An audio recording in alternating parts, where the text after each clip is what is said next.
Radio Kwizera ni miongoni mwa redio kongwe na maarufu hapa nchini inayopatikana mjini Ngara, kaskazini magharibi mwa Tanzania.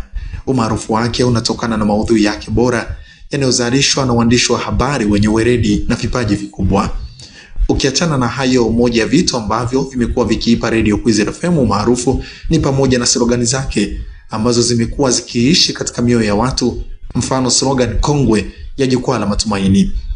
Radio hii imekuwa na desturi ya kuzindua mwaka mpya matangazo, utaratibu ambao umekuwa ukiambatana na maboresho katika vipindi vyake katika nyanja ya maudhui pamoja na watangazaji, na kama hiyo haitoshi, kutambulisha slogani mpya ya mwaka.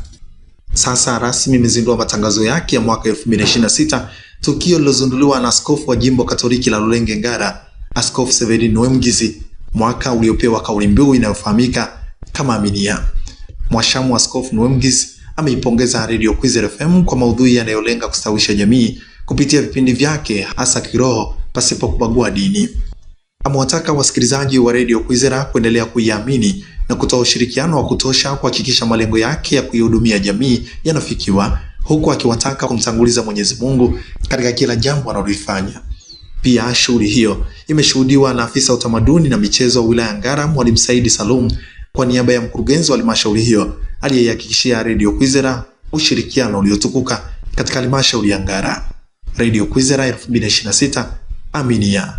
Hii ni TNTV, jina langu ni Arnold Kailembo. Usahau kubonyeza neno subscribe, like, kushare na comment.